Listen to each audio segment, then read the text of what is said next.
Itaas po ang inyong kanang kamay. Pakibanggit po ang inyong pangalan, sir. Kayo po ba ay nanunumpa sa ilalim ng batas na nabasa at naunawaan niyo po ba ang inyong mga salaysay? Na ang mga nakalahad po dito ay pawang katotohanan lamang na batay sa inyong personal na kaalaman at opisyal na dokumento lamang po. Naiintindihan niyo po ba na kapag po kayo ay may nasabi at nabanggit na hindi totoo ay maaari po kayo makasuhan ng perjury or pagsisinungaling? Pakibaba na po ang kamay. Ladies and gentlemen, good morning. May we now hear from NAPOLCOM Commissioner Rafael Vicente R. Calinisan for his statement. Magandang umaga po sa ating lahat. Ngayon po araw na to, meron po dalawang complainants na mag-file ng kanilang mga kaso sa National Police Commission.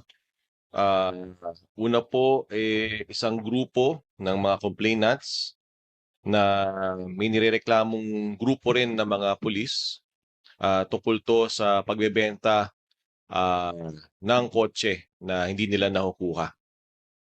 Di umano. Siguro i-turn over ko muna po sa kanilang abogado na si Attorney Gregory Delgado. Attorney Delgado, ano yung fina-file niyong kaso ngayon dito? Magandang umaga po sa ating lahat. Maraming salamat po sa NAPOLCOM, kay Viseo Rafael Vicente Calinisan at sa kanyang mga kasamahan. So nandito po kami upang maghain ng kaukalang administratibong reklamo laban sa ilang opisyal ng pulis at mga tauhan nito sapagkat ang aking pong mga kliyente or mga complainants ay sila po ay binentahan po ng mga sasakyan. Pinipresenta po nila na sila po ay may alokasyon sa mga dealership at makakakuha ng mga mura or discounted na sasakyan. Ngunit sa kalaunan, kahit na sila po ay nakapagbayad na sa mga naturang sasakyan ay hindi po dumating ang ibang sasakyan at kung may dumating man, ito ay nakasangla pa ho sa bangko at may-ari pong iba. So sa naturang paraan sila po ay hindi po nila nakuha kung ano man ang kanilang binayaran dahil kahit yung mga dumating na sasakyan ay hindi naman posibleng mailipat sa kanila dahil ito pa ay nakasangla. So para sa mga detalye, ibigay ko rin kay Ginoong Ronald Diapelpa para kanyang i-detalye pa sa kanyang hinihain na sinumpaang salaysay. Magandang umaga po sa ating lahat, sa mga members of the press, sa NAPOLCOM po. Magandang umaga po kina Attorney Ralph, kina Colonel Santos, kina Director Edmar.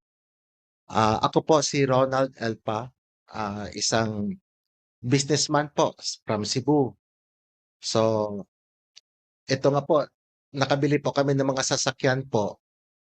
Tulad ng sinabi ni Attorney Greg, may mga sasakyan na dumating, may mga sasakyan din naman na hindi rin nakarating. So, nakumbinsi po ako na bumili ng sasakyan kasi yung mga kakilala ko rin po, sina Jude Chan, nakabili rin po ng sasakyan sa kanila. So, nang sinabi po nakabili po sila kasi mga kilalang tao po ito sa Lapu-Lapu, kapatid po ni Congressman Chan, na ano rin po ako na makabili ng sasakyan. So, ito po ay nangyari noong early part of August 2025 po. At saka hanggang ngayon po kasi hindi po maibigay po sa amin yung mga dokumento. So, ito po, kaya po nagrereklamo po kami. May isang sasakyan rin po na hindi po nakarating na fully paid na rin po. Ano pong mga sasakyan to, Mr. Elpa? Yung pong binili nyo? Pag sa akin po, nung una, isang Mitsubishi Montero na ang pagkakasabi po kasi mga allocation po kasi ng kasa po sa kanila. So, naibenta po sa amin. Ngayon, may mga sumunod pa na sasakyan. May inihatid na isang pick-up, pero hindi ko po tinanggap yung pick-up. Isang Nissan Terra at saka isa pong Nissan Patrol na brand new daw, 2025, hindi nakarating po. So ano yung mga hindi nakarating para mas naintindihan ng publiko? Ano ang mga binili mo na hindi nakarating sa'yo? Nissan Patrol na 2025 model po. Ano pa? Sa akin, iyan lang po. Yung ibang binanggit mo, anong problema ng mga kotseng yun? We later found out po na naka-encumbered po ang mga sasakyan. So, yun po, medyo natatakot na po. Actually, kasi meron po kasi kaming mga iba pa rin pong mga kakilala po na nakabili na they are also intending to file a case. Hindi na po nakaabot po rito. Ilan pa silang magpa-file ng kaso? Ang sure ko, mga 3 or 4. May 4 pang tao na... Okay. Yung mga kasama natin ngayon, ano pang mga... Ako po si Jude po. Yung sa akin po, gaya rin ng sinabi ni Mr. Elpa, na nainganyo din kaming kumuha ng sasakyan dahil meron na siyang allocation. Nung kumuha kami, yung kinuha ko po ay isang Hilux na sasakyan. Tapos nakarating naman, pero in-convert naman yung unit. Wali utang din sa bangko. Ibang tao ang pangalan. Yung pangalawa po, isang sasakyan na LC. Kasi nainganyo ako nahatid yung isa. Kaya kumuha ako ng isang LC, Land Cruiser. Yun talagang hindi nakarating. Hanggang na fully paid po ako. Fully paid pero hindi nyo nakuha yung unit. Yes po, hindi ko nakuha yung unit. So 2 kotse ang hindi nakarating sa'yo, tama? Isa lang po, isa lang po. So yung unang binanggit mo kanina, nakarating yun. Nakarating po pero ibang pangalan. May pangalan, may nakapangalan. Meron po. So In-convert hindi po. brand new. Sa Ah, Tagalog, hindi brand new. brand new po. Pero may nakapangalan. May pangalan. Pwede ba yun? Ewan ko po.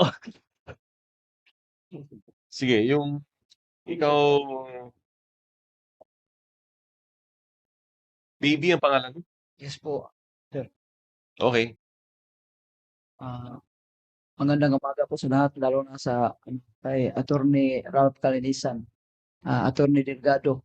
Ako po si BB Bagyo Villaspin, punong barangay po sa Dapitan, Cordova, Cebu. Salamat po nakapunta ako dito sa tulong ni Attorney. Ang problema ko po iba po sa kanila kasi sa akin is may relatives po ako na asawa po ni Police Colonel Milbert Isgira na in-encourage niya ako na mag-utang kami ng sasakyan kasi daw parerentahan namin sa mga pulis. Pumayag naman ako, naghati kami ng down payment. Down payment is 260,000. Tapos provide ako ng 130,000 cash at sa kaniya 130,000 cheque. Kaya narilisan kami sa Toyota PS Bank. Ang problema lang yung cheque na ini-issue niya sa Toyota is nag-bounce niya. Tapos nabayaran ko yun hinay-hinay. Pasensya na po sa Tagalog. Ang problema ko ngayon is since September last year, September 2016, kinuha nila yung sasakyan sa bahay ko doon sa Puro 4, Dapitan, Cordova, Cebu. At hanggang ngayon, hindi ko na nakita kung nasaan na yung sasakyan ko. Lagi lang po silang nag-promise na mabalik na, i-fully paid. Kaya ngayon, wala akong nagawa. Kaya ako napunta dito para matulungan po ninyo ako sa aking problema, Attorney. Baby, so sino nirereklamo mo? Si yung mag-asawa po, si Police Colonel Milbert Isquira at saka yung misis niya na si isang pulis din, si Ardeline Valispin. Anong ranggo nung asawa? Ah, sa ngayon, hindi ko alam, wala na sa serbisyo, si Ardeline. Okay. Mr. Elpa, may gusto ko pang idagdag? Sa akin, actually, matagal ko talaga pinag-isipan kasi si Colonel Bernoli Abalos, parang hindi na iba sa akin yan. Nasa advisory council po ako ng PNP ng Cebu. So, medyo may relasyon po tayo sa mga pulis. Ayaw ko po sana, kaya lang napilitan po ako na mag-file po kasi itong mga kasama ko rin at saka parang ako yung isa sa tinitingnan kasi nila na parang they look up to me. Kaya rin yung iba nakabili ng sasakyan kasi alam nila kaibigan kami ni Colonel. So, gusto rin talaga nila mag-file. Kaya maski masakit man sa kalooban ko, I really have to do this kasi hindi man lang para sa akin, para na rin sa ibang tao po na nakabili po ng sasakyan. Yun lang po. And all of these cars are in Cebu. Tama ba? Opo, taga Cebu po kami. Pati yung kay Barangay Captain BB, Cebu rin itong pinag-uusapan natin. Colonel Martin Santos for the Chief PNP, sir. Magandang umaga po sa ating lahat. We acknowledge all the complainants for coming over here in the National Police Commission for filing administrative complaint on two officers against the two senior police officers. And rest assured that the Philippine National Police will provide its support and cooperation to the inspection and investigation, inspection, monitoring, and investigation service of the National Police Commission during the conduct of the administrative investigation, sir. Maraming salamat po, Colonel Santos. Director Pares, any comment? Thank you, sir. We thank, of course, the PNP, sir, for the support, the usual support na binibigay po sa National Police Commission, especially po sa IMIS in our conduct of investigation. Rest assured that we will be doing, sir, our investigation and that due process will be respected for us to be able to determine whether or not to formally charge these police officers complaint of. Thank you very much, sir. Questions? Thank you, sir. We will now open the floor for questions. May we begin with Ms. Marisol Abdurrahman from GMA News? Good morning, sir. Marisol po. Sa mga complainant po, so in short, ang nirereklamo niyo po ay mga pulis. Sa pulis kayo bumili ng sasakyan? Bakit po? I mean, I'm sorry for asking, pero ibig kong sabihin, where should we be buying our vehicles kung brand new po ang binibili natin? Hindi lang humalinaw kung, although hindi bago yung narinig namin na modus, but this time around, parang ngayon lang kami nakarinig na pulis mismo ang nag-deal at nagbenta. Kasi ang dami kong mga ganitong modus ho dito na nagagawa namin ng story na nagbebenta, wala pa rin sasakyan. But this time around, you're saying mga pulis mismo ang nagbenta sa inyo. At kung brand new po ang bibilhin, ba't nga po ba sa pulis kung hindi naman sila authorized dealer ng mga car companies? Good morning po, Miss Opo, Marisol. Salamat po sa tanong ninyo. Actually, una po, hindi naman po talaga sa bibili ng sasakyan. Ang unang talaga pumasok sa amin is yung relationship na kaibigan, magkakilala. So, meron po kasi silang allocation, nagpapatulong kasi may napasiuna na silang payment. So, needed po nila maibenta. Sorry, sir. Para hindi ho masyadong magulo later on. Allocation saan? Ang sabi ng mga pulis, meron silang allocation Galing saan po sa kasa. Meron po alright. silang mga allocation sa kasa po. Okay, sige, go ahead. So may special discount po kasi sila. So ang unang kasi na magpauna lang ng down payment. Pagkatapos before i-release yung sasakyan, bayaran po i-full. And you were promised to have a brand new car. Opo. So in short, kaya po kayo naengganyo because it's much, much cheaper kumpara doon talaga sa mga, how do we call it? Paano ba? Legit na car dealer? Tama po ba? Mas sobrang di hamak na mas mas mura? Mas mura po. Like mura ng magkano, sir?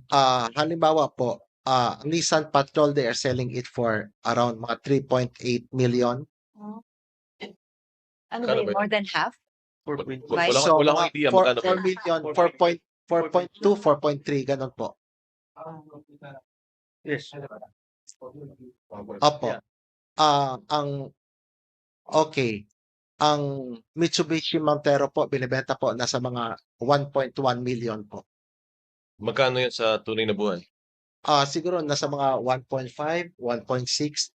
So, mas mura po talaga. At nung una lahat kayo nabigyan ng unang order. Pero later on yung mga sumunod yung order hindi na po na-deliver sa inyo. Yes po, kasi ang plano po kasi initially, ang pasiunang bayad po kasi once we get the registration po, i-refinance natin sa bangko para at least sa bangko na natin i-amortize. So, nakamura po tayo ng konti tapos may parang ganun pa rin po. Parang pinasiuna lang yung payment tapos i-amortize rin po natin sa bangko. Loan din, hindi cash talaga yung payment, sir. Cash po yung bayad po tapos pwede naman ipa-refinance po sa bangko. The same pa rin po yun. But in this case, sa case po ninyo, sir, ang usapan po ninyo is magda-down lang ng magkano din yung parang kaliwaan na pag naibigay yung sasakyan, kaya kailangan bayaran Before nyo na po in full. Before po daw i-release ng kasa. So, full payment. So full payment na po kayo talaga pag nagbayad. Opo. Alright. Thank you po. Thank you. Now we may have Mr. Jeff Caparas from ABS-CBN. Sir, kay Sir Ronald. Sir, susugan ko lang yung tanong ni Sola. So, anong allocation daw po yun? Bakit sila may ganong privilege? Sa pagkakaintindi ko po kasi, parang meron silang special allocation na binibigay daw po ng kumpanya sa kanila within dyan rin mismo with the officers po ng kasa. Yun po yung pagkakasabi po sa amin. Pero ang ginagamit nila is PNP. Hindi, police po sila. Oo nga po. Pero yung allocation, dahil member sila ng PNP, kung sa kanila kukuha ng mobile, kaya nagkaroon ng ganong deal with the dealership? Parang, hindi naman po talaga sinabi na dahil police ako, pero impliedly kasi, being top officers of the PNP, so may special allocation binibigay yung kumpanya sa kanila. Colonel Santos, is that even allowed? Sa'yo na ako bibili, sir, pagka... Wala po so far. Sir, for the record lang, sir, mas mahaba lang. Wala so far, sir. Can you elaborate on that? Bilang pulis po kasi sir, wala naman kaming personality para magkaroon ng reservation sa kasa. So siguro po mas makakasagot talaga niyan yung dalawang tinutukoy na opisyal kung bakit meron silang such reservation. Kung nagamit man ang PNP para magkaroon ng quote-unquote allocation special, anong Nagugulat pa rin ako hanggang ngayon eh. Pinakikinggan ko kanina yung istorya, masyadong malalim yung istorya eh. Opo. So we're still investigating, totoo lang. So I really also want to hear the side of the policemen being named. So this is new to me. Narinig ko to sa ibang tao, nagbebenta yung mga pribadong tao sa iba ng di umano'y bagong sasakyan, yung modus ay luma na, pero ngayon nakakarinig na police ang nagbebenta at mukhang hindi lang isa. Oo. Sir, will you coordinate with the LTO? Kasi Definitely. Kung may ibang pangalan. Definitely. Actually, I haven't even received a copy of the complaint. So the moment we receive it, the EMIS will coordinate with the Land Transportation Office. Okay. And I'm sure si LTO ay nakikinig ngayon, si Yusek Lacanilao ay nakikinig ngayon. Ang ating LTO chief na masipag, alam kong makikipagtulungan ng LTO sa National Police Commission. Sir, last to na lang kay Sir Ronald. Sir, ano daw benefit na makukuha nila? Siyempre, parang wala namang gagawa na ako magbi-middleman para makakuha ng brand ng sasakyan. Magkano daw ibibigay nyo or magkano kikitain ng polis doon sa per sasakyan? Wala naman pong binanggit kung magkano po yung sa kanila, but Yung payment kasi was some checks were directly given to him, pay to cash. Then nag-a-advise na po kung sino yung pangalan na mag-e-encash sa bangko. May iba naman pong mga pangalan na binibigay before the delivery, papadeposit daw po sa mga kasama rin po daw nila. So may mga na pinagdidepositohan po ng pera sa bangko kasama nila. Minabanggit sina Attorney Delgado tsaka sina Mr. Elpa. Attorney Delgado, para lang klaro. So yung mga bayad, di umano, ay hindi nakapangalan dun sa mga pulis, pero kausap nila mismo yung pulis at merong mga text tsaka messages na kasama dito, tama ba? Yes, base po sa mga documentary evidence or mga kaukulang ebidensya na kanilang isinama sa kanilang sinumpaang salaysay, meron silang mga Viber or text or Facebook Messenger communications instructing na dito nyo i-deposito tong mga kaukulang bayad sa mga sasakyan na kanilang kinuha at kanila namang dineposito at meron po silang mga kaukulang resibo na dineposito po nila yung kabayaran base po sa instruction ng mga nirereklamo nilang opisyal. So yung bayad hindi nila tinanggap pero dinaan nila sa ibang tao, tama ba? Tama po. Pero sir, nag-reflect ba dun sa dealer? Kumbaga nabayaran talaga? O hindi nakarating yung bayad nila sa, for example, Nissan? Walang ganong hindi naka-reflective. So sir, so far, Nabayaran ng dealer but doon lang sa mga tao na binanggit nila na doon i-deposito. So kung naibayad yun sa dealer or sa totoong may-ari kung saan nakapangalan yung sasakyan ay yun wala kaming kaalaman. hindi doon. makarating. Sir, last na po kay Sir Ronald. Sir, when was the last time you spoke with the policeman? Actually, kahapon po, nagpunta po ako ng Camp Crame. Until now, I'm in a dilemma pa rin po. Nagdadalawang isip pa rin po ako pupunta dito. Kaya lang, talagang kahiyaan na rin. At saka, ito nga, nandito na rin sina Mr. Chan na sila rin mismo talaga. At saka yung ibang mga kasamahan namin sa Cebu na nagpipilit na rin talaga na gusto na rin mag-file. Nagpunta po sa akin doon sa Camp Crame yesterday kasi apparently gusto makipag-usap sa akin na magkakaroon ng payment in another kind. So, babayaran kami ng mga buhangin. Sand and gravel po. Actually, sa akin po, nagdadalawang isip po talaga ako. Pero, Hindi ko naiintindihan. Yung pulis na sinasampahan nyo ng kaso ngayon, kinuusap kayo kahapon, tama ba? opo, humabot po sa akin sa Camp Crame po. Bilang ulit nilawin natin. Ano pangalan ng pulis na nirereklamo mo? Si Colonel Bernoli Abalos, batch 2001 po ng PNPA. At saka may mga kasama pa rin pong ibang mga pulis. O sino yung mga pulis na Attorney Delgado, sino-sino yung mga pulis na yun?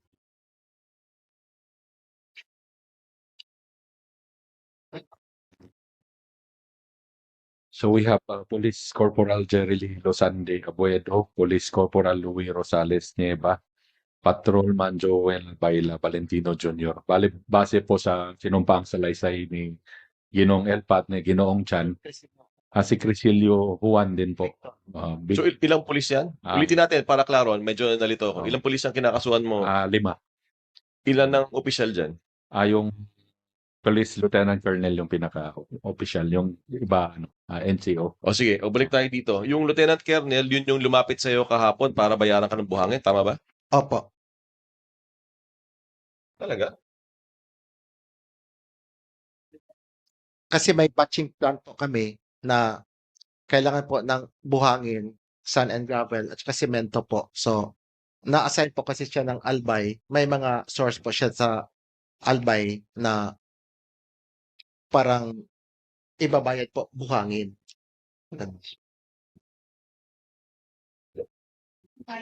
buhangin. Namimili naman po Pera talaga na ng kami. bato, no? Kasi commodity po kasi yung buhangin. Okay.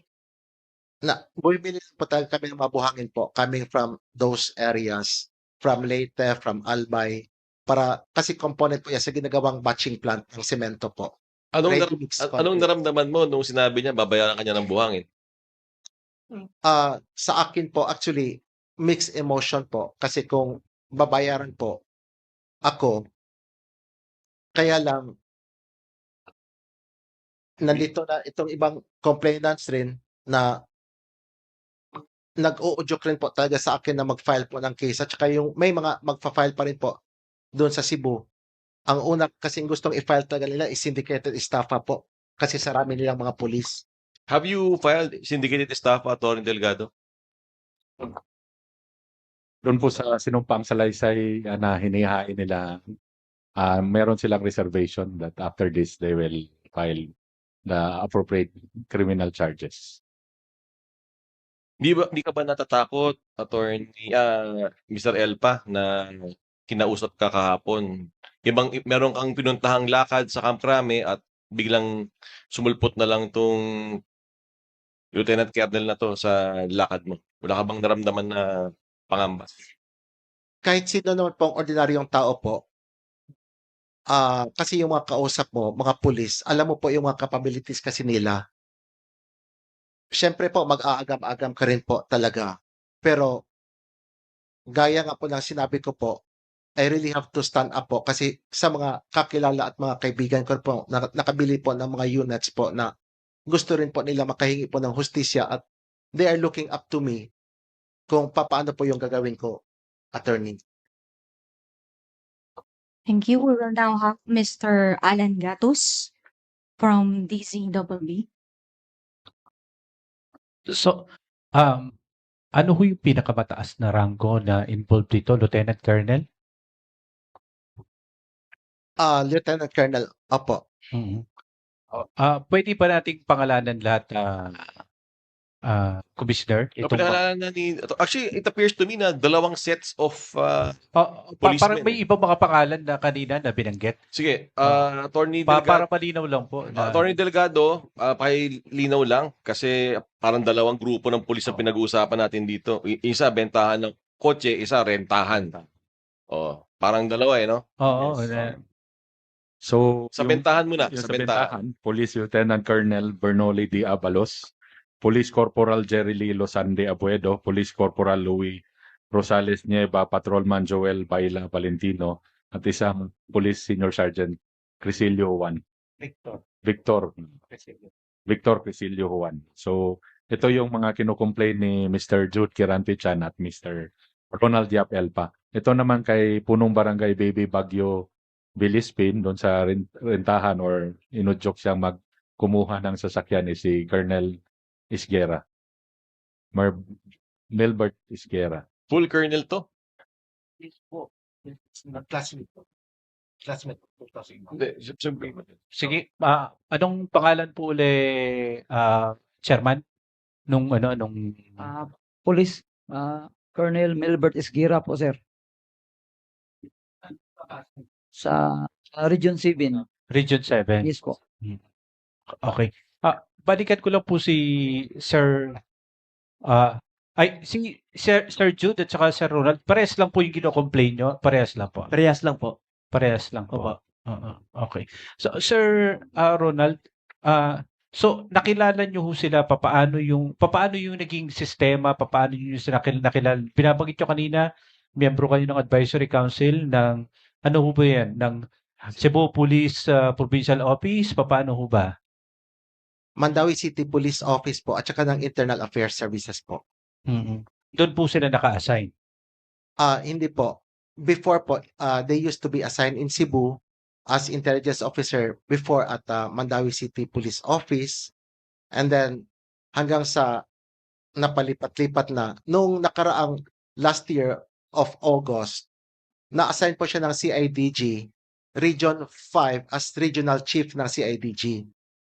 So, yung iba pong mga kasamahan po dito na kasama po sa pagbenta at pag-deliver po ng sasakyan, mga kasamahan po niya sa Region 5 CIDG po. So, gaano sa pagkakaalam ninyo karami kayo na nabentahan ng mga sasakyan? Sa amin lang po, siguro including kay Mr. Chan, siguro may 3-4 pa. Pero yung kayo mismo, yung alam po ninyo mismo, Iyon po. yun lang, apat pa. Yung pagkakaalam nyo po. Yes po. Okay, last na lang po sa akin kay Commissioner. Sa ngayon ho ba, first time ho ba na may ganitong impormasyon? Although yung modus, matagal na yung ganong klaseng modus, pero first time lang ho ba o sa Cebu lang kaya nangyayari ito at meron ding ibang modus sa ibang lugar kung sakali man, Commissioner? First time ko lang narinig to. Totoo na nakakuntahan ko na rin si Chief PNP tungkol dito. First time din niya narinig to. So, bago sa pandinig namin to. So, we will investigate. Hindi tayo magpapadalos-dalos. In fact, papansinin nyo, lahat sila Cebuano eh. Yung nakapagtaka na puro kotse pinag-uusapan natin dito at sa isang lugar. So, sisilipin natin kung may koneksyon itong mga sumbong na ito dun sa kung meron pang mas malaking iskema o kaya sindikato na nasa likod dito. We really have to dive deep and check along with the PNP para kung meron namang talagang ganyang grupo ay masawata natin to ng mabilis at kailangan ipakita natin na hindi tayo papayag na kung meron man na may sindikato ng kotse dyan sa Cebu. We now have a follow-up question from Ms. Marisol Abdulrahman, GMA News. Sir Elpa, tama po ba yung intindi namin kanina na pinuntahan ka ng police colonel, parang inaareglo ka, inaayos ka ng graba?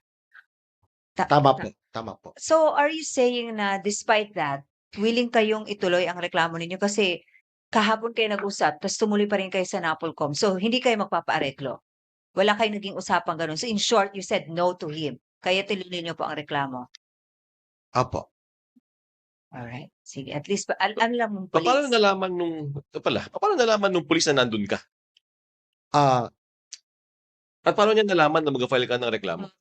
Hindi po niya alam na magfa-file po ako ng reklamo, pero matagal ko na po sinasabi sa kanya, Colonel, ayusin natin ito, Colonel, kasi ayaw ko ng ganon. Kasi ito sa amin kasi, kumpanya kasi namin yung nakabili. Yung kumpanya, this is a family corporation po. Ako po yung presidente. At saka, yung mga kaibigan ko rin na nakabili po ng sasakyan sa kanya, mga kaibigan ko rin po. Paano nga technically, dapat nasa Cebu siya, di ba? Tama ba? Nasaan ba naka-assign ngayon to? Alam mo ba? Kung nasaan naka-assign ngayon tong si Lieutenant Colonel, ano? Yung last ko po na pagkakalam po, kasi na-assign siya, deputy po ng Region 8 ng CIDG. But kahapon, Bicol siya before. Kasi yung mga sasakyan kasi from Manila, land trip nila, yung mga pulis lahat yung may dala, papuntang Cebu through So, ang Bicol. mga sasakyan, sir, nanggagaling lahat dito sa Metro Manila. Iyan po ang pagkakaalam po namin. Binibiyahe nila pa Cebu. Biniyahe po, papuntang Cebu by land trip. Ano ginagawa niya sa Manila kung nasa Cebu siya nakadestino? Ang sabi po niya kahapon, parang lumabas na po yata siya ng CIDG. So, naghanap ng local na unit po. We will check now where this policeman is assigned. Please, Alright. before the end of this session. Sir, we have one more clarification lang kay Sir Ronald. Sir, yung payment po ba na cheque, sa pulis nyo lang po binibigay pero may pangalan silang pinapalagay sa cheque? Ang instruction po, pay to cash. But magte-text po siya kung sino po yung mag-e-encash po ng cheque. So, yung bangko kasi, before po i-encash ng bangko yon, nagpapadala po ng mensahe po sa amin to confirm if indeed opo. nag-issue ba kami ng cheque sa taong iyon. Yeah, but where do you issue the check? I Yes mean, saan po. nyo po physically inaabot? Sa pulis lang po. Yes po. So, kino-confirm ko rin po sa kanya, Sir, itong tao ito, sino ito? Sir, tao natin yan. Okay yan. Okay. So, confirm po. And then, sir, last year lang kayo nagkaroon ng first transaction? Yes po. Or wala way back pa? Wala naman po. Chair, by the looks, matagal na tong gantong kalakaran nila? Hindi ko makakomento eh. Ngayon ko lang narinig eh. Pati yung rentahan, ngayon ko lang din narinig, literal. So we will check. We will check. Thank you. For the next questions, we will now have Mr. Nico Bagsik from the ZMM. Magandang umaga po. Tanong ko po muna kay Sir Ronald Elpa. Sir, magkano po yung lahat ng worth nung naibayad niyo po dito sa police po na kausap niyo po? Yung total po sana or kahit estimate, pero better kung total. Sa akin po, kulang-kulang po, around mga 5.7 to 5.8 million po. How about Mr. Chan, kay Mr. magkano binayad mo? Yung sa akin, 2 unit po, nasa 5.9. And kay Mr. Villaspin po, sir, yung halaga po na involved po doon sa inyo, magkano po yung total? Sir, yung down payment lang po sir na 260,000. Pero yung sa inyo po, sir, just to clarify, 2016 pa yung naging transaction niyo po sa kanila. 2016? Last year. Last September 16, 2025. 2025, okay. Sige po. And Attorney Delgado, sinasabi mo ba may connection tong mga to? Ibang point mo? Mahirap po mag-assume, no? That's why po humihiring kami ng tulong sa NAPOLCOM na imbestigahan kung may connection na itong dalawang sets ng reklamo or may isa pang eskema, no? So, I hope sa after thorough investigation find out po natin if meron ng connection. Kilala ba yung mga opisyal na binabanggit? Magkakakilala ba yung mga binabanggit na mga opisyal? According to Mr. Elpa, magkaklase daw po sila sa PNP po. Yung dalawa. Yan dalawang Yung dalawang colonel po Yung- magkaklase. Yes po. Yung sasakyan niyo po, yung colonel mismo na yun, siya yung kumuha ng sasakyan po. Silang dalawa po mag-asawa. All right. Now we have Mr. Val Gonzalez from DZRH. Doon ho kasi sa bentahan ng sasakyan, may tinatawag na ahente. Para lang maklaro ho natin. Kung yung pulis ho mismo na mga kausap ninyo, ang nagsisilbi ng ahente o meron pa ho silang mga kausap na, na tunay na ahente po nung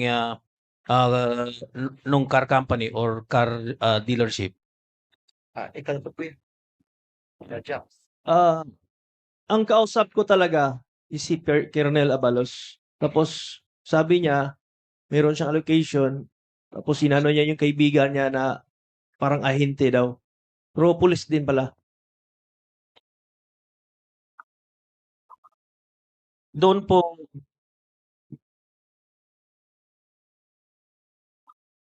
sa criminal case, nabanggit nung abogado nila, syndicated estafa yung na-file o ipa-file pa lang. Sa NAPOLCOM, anong kaso naman ho yun, sir? Depende sa appreciation ng imis natin. Pero kung sakasakali talagang may sindikato sa pagbebenta ng kotse, pumapatak to sa grave misconduct at conduct unbecoming of a police officer. These are grave offenses punishable by either suspension, either demotion, o kung talagang grabe ang mapatunayan natin, dismissal from the police service. Kung ano man ang nararapat na parusa sa kanila, yun ang ipapataw natin sa kanila. May nabanggit ka kanina, Commissioner, na nagkausap na kayo ni Chief PNP tungkol dito.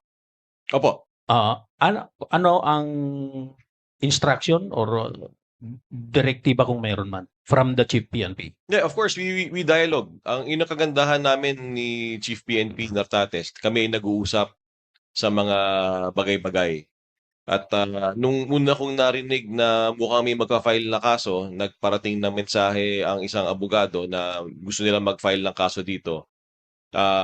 Discuss ko rin kay Chief na mukhang may ganitong modus sa Cebu. So sisilipin din ni Chief, sabi niya sa akin. At obviously, sinisilip din namin ngayon. Yun ang kagandahan na ang NAPOLCOM at ang PNP ay nagtutulungan. Doon po sa abogado nila, attorney, since kayo may hawak ng kaso at meron silang binabanggit na yung sasakyan ay from Metro Manila, dinadala pa sa Cebu, meron ho ba kayong confirmation ng isinagawa doon sa binabanggit nilang car company, kung meron ngang allocation o kung meron mang contact yung mga binabanggit na mga pulis? Ang amin lang nagawa ay ang amin lang biniripika kung kanino talaga nakapangalan at ano yung estado ng mga sasakyan. At aming nalaman nga na encumbered. Pero doon sa pagberipika pa kung talaga bang may alokasyon ay hindi pa ito nagagawa na. Anong car company daw po o car dealership company na nandito sa Metro Manila sila may contact? Ang nasa mga sales invoice ay Gateway po, yung dealer or distributor po ng sasakyan. Ano po? Gateway Motors po. Gateway Motors. Opo, yung based sa sales invoice. Saan po sa Metro Manila, sir? Santa Rosa, Laguna yung yung address nung kay Address. Mr. Chan na Hilux, Santa Address Rosa. ng company. Oo. Kay Sir Ronald, sir, nabanggit nyo kanina yung mga pulis naka-assign sa Cebu, then one time nandun na-assign din ng Region 8, tapos meron pang ibang lugar pa kayong binanggit sa Region 7 kung saan na-assign. Would you know dun sa ibang mga lugar kung meron din silang ganitong ginagawa para lang makita natin kung gaano kalawak na yung operasyon nila, kung maging dun sa Bicol ay meron na rin sila o sa iba pang lugar? Hindi ko po ma-confirm po kung meron pa mang sa ibang lugar po. Dito lang po sa Cebu. It so happen na po magkakakilala po kami ng mga nakabili. Kasi yung nabanggit kong Bicol, doon lang po dinadaan by land, land trip po ng mga pulis ang pagdi-deliver. Sir, doon po sa binayaran ninyo na sa estimate ninyo ay 5.7 to 5.8 million, ilang sasakyan po yon? 3 sasakyan po. 3 sasakyan. Doon sa 3 sasakyan na yon, ilan na ho yung dumating? 2 po, isang Mitsubishi Montero at saka isang Nissan Terra. Yung Nissan Patrol po, from August, September of last year hanggang ngayon po, hindi po nakarating po. Doon sa nakarating, malinis ho yung papel ng mga yon? We found out po na pag-alaman po ni attorney, upon checking, verification po, may nakuha pong sales invoice, may nakalagay po doon na naka-encumbered po sa mga bangko. So nasa na ho yung mga sasakyan na yun ngayon since under question yung mga dokumentong hawak po ninyo? Nasa sa amin po. Hindi ho ninyo tinangkang ibalik doon sa mga kausap ninyong mga police officials? Accordingly, kinakausap po namin, ang sabi nila, bayad na daw po sa bangko. So, iyon po ang hinihingi po namin, yung mga pertinent documents, mga papers galing sa LTO, and accordingly, ang sabi nila, ginagawa pa. So, kaya nga hinihintay namin since last year, August, hanggang ngayon, wala pa po kami natatanggap ng mga dokumento. Ang ginagawa pa ho with LTO ay yung transfer dun sa pangalan na po ninyo o nung company po ninyo? Opo. Okay, thank you po. We have a follow-up question from Mr. Alan Gatus. So, sir, parehas na galing ng Santa Rosa yung mga sasakyan po na nakuha ninyo. Yung sa inyo po, saan galing? Hindi ko lang po sa ulado, pero nasa mga dokumento po, yung mga sales invoice po ng kasi nakuha lang po ni attorney upon verification po. So, ibig sabihin ay legit naman itong mga sasakyan na to at hindi hot cars, hindi talon, hindi mga nakipag-ugnayan din hubad sa inyo yung dealer nung sasakyan? Nagtanong po kami sa sasakyan for servicing. So, sila po yung nagbigay po ng information po. But ang dealer kasi, bayad na sila ng bangko. So, wala silang maisagot tungkol sa payment ng bangko. So si dealer po, wala na pong pakialam si dealer. Si dealer kasi bayad na sila ng bangko. So, ibig sabihin, bangko humahabol sa inyo? Hinahabol ba kayo ng bangko? Hindi po kami hinahabol ng bangko. Lumabas po kami, at least, para man lang po, sa kalaman po ng lahat, na ito po kami, meron po kaming nabiling ganitong sasakyan. Kasi di ho ba kung di ako nagkakamali, pag encumbered sa bangko, ibig sabihin, nakasangla pa rin yan or nakautang, nakaloan yan sa bangko.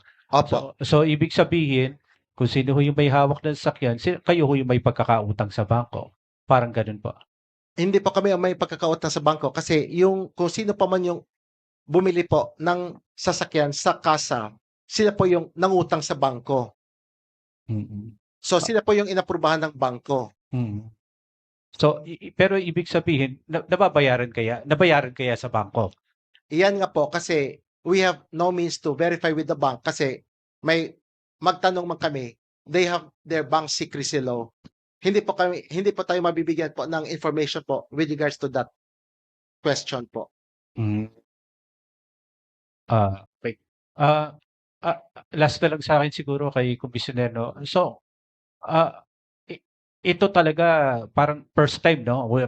Para kami sa Ramplakan, no? First time na ganito yung modus na lumabas talaga. At wala pa naman tayong background nitong mga pulis natin, Wala no? pa. Wala pa. Ngayon pa lang. You are hearing it for the first time. The details I'm hearing for the first time. So we're checking now. As we speak, we're checking right now. Okay. Thank you po. Thank you, sir. We have a follow-up question from Ma'am Marisol Abdurrahman. Ronald, in short, yung mga na-deliver sa inyo, walang mga papel yon. May papel po, may rehistro po. May rehistro. Opo, pero may pangalan po kung sino po yung may-ari. Alright. Hindi pa nakapangalan sa inyo. Hindi pa po. Iyon po yung hinihintay po namin hanggang ngayon po na mai-transfer po nila yung pangalan sa amin. Brand new pero nakapangalan sa iba. Di ba ipa-transfer mo sa inyo kung hanggat nakatapo? Kayo yung pagkakaalam ko lang pagdating sa Iyon po yung ano namin kasi ang gusto kasi namin isauli yung sasakyan at may refund po sa amin yung pera. Kasi hinihintay po namin na mai-transfer po yung registro sa pangalan namin which is hindi po nakakarating. Opo. Thank you. Next, we have Miss Chelsea Arcilia from DZXN.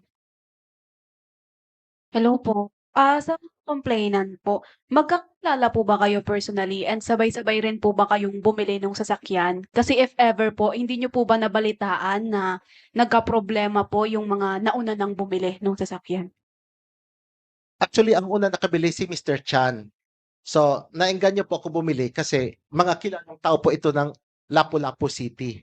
Ang Lapu-Lapu City is isang highly urbanized city ng Cebu, which yung airport po natin, doon po nakalagay, yung Mactan Airport po. So, kahit sino po talaga may engganyo kasi sila nga mismo nakabili nga ng sasakyan. At saka yung nagbebenta kasi, kakilala rin talaga namin. Last question na lang po sa akin. Pero Sir Elpa, bilang negosyante po, hindi nyo po ba inisip or hindi nyo po ba kayo nagkakutob na parang too good to be true yung discounted price ng sasakyan? Hindi naman po kasi too good to be true kasi unang-una, ang pagkakilala ko talaga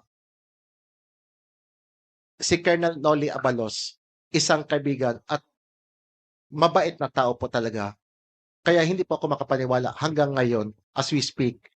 Kahapon nga, hindi ko nga hinabol ako doon sa sa Camp Crame.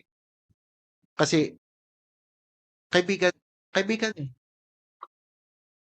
Thank you po. Thank you. Are there any further questions from our media partners? Yes, Mr. Val Gonzalez. Eto naman po'y tanong lang na wala naman hong ibig pang sabihin kung ano man. May binanggit kasi si Sir Ronald kanina na si Mr. Chan ay kapatid ng congressman. Tama ho ba yun? Opo, Ilang sasakyan ho yung nakuha po ninyo? dalawa po. Na ibigay pareho? Yung isa po na ibigay, gaya ng iba ring pangalan. Tapos yung isa po, hindi pa nakarating. At yung naibigay po ninyo ay nasa 5 million din po. Opo. Okay. Thank you, sir. Thank you. Do we have any further questions from our media partners? If there are no further questions, may we hear our message from our Commissioner Kalinisan, sir? Gaya ninyong lahat, kami rin po sa NAPOLCOM ay nagugulat. But we will get to the bottom of this. We'll thresh out all the details and we'll come up with our investigation. I'm directing Director Pares and the IMIS to expedite the investigation of this case. And like all cases here in the National Police Commission, papaspasan po namin ang investigasyon at ang desisyon sa kasong ito. Sana po hindi totoo ito, but at the end of it all, we have to find out what the truth is. At tatamaan po ang dapat tamaan dito. Wala po tayong sasanto. This is for the first case. We will go to the second case. Ito po yung filing nung sa Baliwag, Bulacan. I would like to thank Counsel Delgado and the three complainants. Tawagin lang natin siguro yung complainant. Thank you.